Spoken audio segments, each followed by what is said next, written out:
Everybody, it's your boy Splash God here with Blivy, What's good, y'all? and we are gonna debunk Astro Boy versus Mega Man. Now, this one was posted by Screw Attack years ago, and it's been debated before. But the point of it is to it's not so much because I had a comment on my last debunk that they thought I was saying the other person would stomp. That's not what we're saying. What we're saying is the verdict itself is wrong and it's flawed. I don't think this fight is a stomp in any favor, but it's going to go different than what they said based on their research. So I'll go ahead and read the first point that I was making. Now, when it came to Astro Boy, they pointed out several times that his peak is 1,000,000 horsepower, and they kept saying that Mega Man had 1,500 horsepower. This kept getting emphasized over and over, which I thought was kind of weird at the time. So I looked up the 1,500 horsepower remark they kept making because it was such a big factor in their decision. And funny enough, the 1,500 number got retconned literally years ago, well before the video came out. And it was retconned to take away that limiting factor because the writers kind of realized with the stuff they had Mega Man do, 1,500 didn't make sense. So that's not true. He's not limited to 1,500 horsepower. That no longer exists. So, do you want to go over the second point? Yeah, the second point was like the vulnerabilities for Astro Boy. He was portrayed to have as Superman, like in durability. That's what they were trying to portray, but that's pretty much inaccurate. Because in the 2003 movie, he pretty much got fucked up by a surface-to-air missile, and Mega Man, his brushed off attacks like that. Also, Astro Boy, he was damaged and needed to be repaired after flying near the sun. Yeah, that's a misconception that he can fly through the sun. When that happened, he had to be revived by aliens. He didn't tank it. They said he did. He did not. But when he was flying just near the sun, he got melted and they had to repair him. It was pretty bad. So wouldn't you agree? They kind of puffed up the durability thing. Yeah, because I remember when they were saying he flied the sun and tanked it, but he didn't do that. Tanking and surviving is two different things. Now, and they're robots, so they get put back together. That's what happens with. He's not a real boy. He gets put back together. That's how it is. So yeah, technically he can tank anything, but you're using that word wrong if you say that. He didn't. They're acting like he walked it off. He didn't walk it off. He passed out, floated through space, and got revived by aliens later. But all right. So I'll cover the third point. When it comes to Arsenal, Mega Man should be allowed his full arsenal since this is a death battle. Now, let me explain what I mean by this. So, one of the rules of death battle by Screw Attack is that you're taking away the moral inhibitors so that you can have a true death battle. Their reason for why they said Mega Man would not be using his full arsenal is because it morally corrupts him. But you're taking away that moral compass because this is the death battle. So he's going to have all his weapons, which we'll point out why that's so important later. But what makes this such a big deal is that Astro Boy is essentially a tank. He likes to fly through you in a lot of ways, like Superman. Fly through, throw the hands. Mega Man has an insane diversity, which ranges from his arm cannon to dimensional and time-space warping abilities. So, yeah, when you let him use his arsenal like you're supposed to, things are different. Now, I believe he's going to talk about the speed. Yeah, with the speed, Astro is physically superior. However, Mega Man has reacted and countered faster than light attacks and opponents, so he won't get blitzed as easily as they think. I made this I kind of made this point in my Wolverine Raiden video. Just because a character is faster than you doesn't mean you can't react to them. Like, case in point, Spider-Man can't run faster than a bullet, but he can react to a bullet. Mega Man flew through an asteroid belt and reacted in time to survive and not touch any of the asteroids or to blast through them. And then, people say, oh, in the game, it wasn't moving that fast. But if they moved at light speed in the game, you could not play the game. That's like, if you're going to say that, that's like saying Dante and Kratos and all of them aren't fast because you could play with them in the game. If they moved how they should be, how they're written to move, you wouldn't be able to function in game. It'd be impossible. You gotta go by the logic of the actual character itself, their bio, and through their stories. You can't go through video game logic because you're not gonna be able to really see it. So that's why in video game logic you'll see things like they'll slow down time, where everything seems slower. But realistically, from the outside looking in, if you were to see two people fight at light speeds or speeds approaching light speed, or even fictional characters that move faster than light, you're not gonna see anything. It's kind of like how you'll see certain moments in Dragon Ball where they fight and Krillin and the other Z fighters can't see anything. They just see flashes. And but through the show, they let the audience see the fight. You know what I mean? Exactly. And like worst case, at the very least, Mega Man is lightning level. At the very least.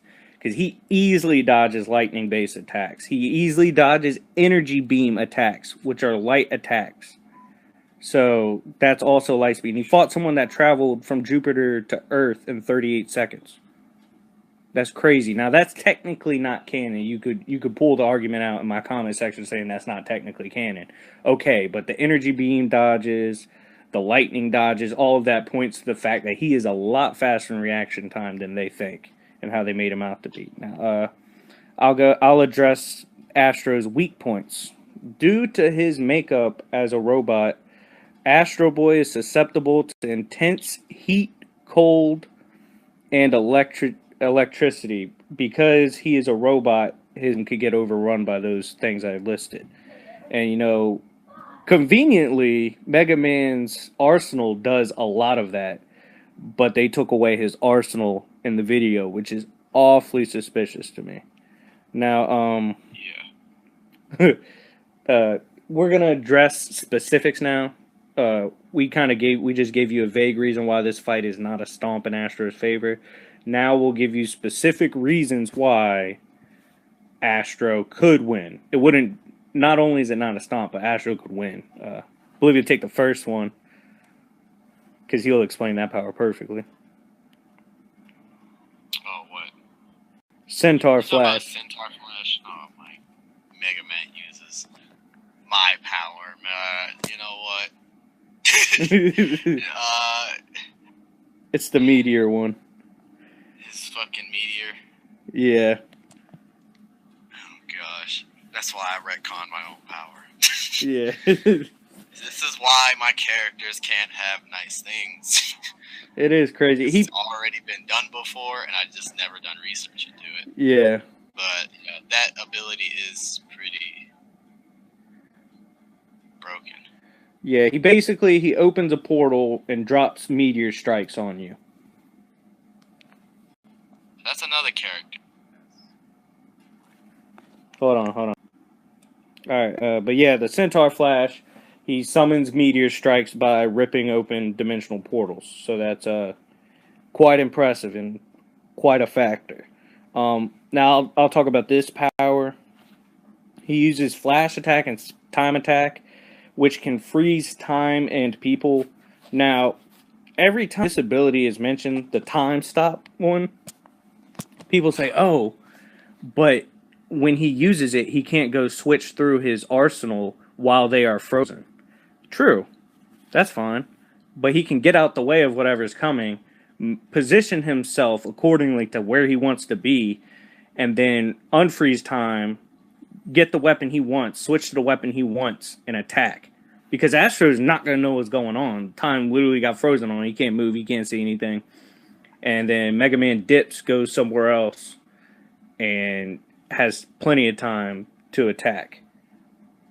that space and time, that time lapse gives him opportunity after he unfreezes to not only he will be avoiding attacks, but he'll be able to plot attacks a lot more efficiently. And the flash attack, I believe you actually can switch weapons. So I'm not sure about that one, but I do know both have to do with actual time stops and him moving. Now, go ahead and take the third one. I actually didn't know this one. His flame attack approaches temperatures over the heat of the surface of the sun. Yeah, that's that one's broken. He stole that from somebody. He actually chain snatched a guy's ability and used it after he beat him. After we're done listing these specific reasons, though, I do have a comment about screw attack after we're done. Shots. There's something I need to. Something I really gotta say after we're done. Yeah, the flame attack's obvious. We already stated what happened when he flew near the sun, and that's the surface of the sun. Okay, I don't want to hear people saying, "Oh, but he tanked going through." No, stop watching Screw Attack and basing everything you hear from them. Go look it up yourself. It's not hard to look up. That's what I don't understand. If you hear something that doesn't sound right, because think about it. If all these fights they did were so one-sided, why do they do them? That doesn't make sense.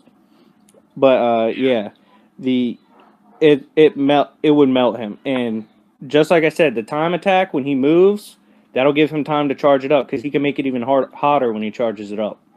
And people say, "Oh, it has to charge up to get to full temperature." Yeah, that's why he moves. Yeah, and then another weakness is electricity. He's vulnerable. Astro Boy is vulnerable to electricity, and there are several electric-based attacks that Mega Man does. Simple. Really, nothing else to say about that. So why don't you go ahead and bring up the fifth point, and then your comment.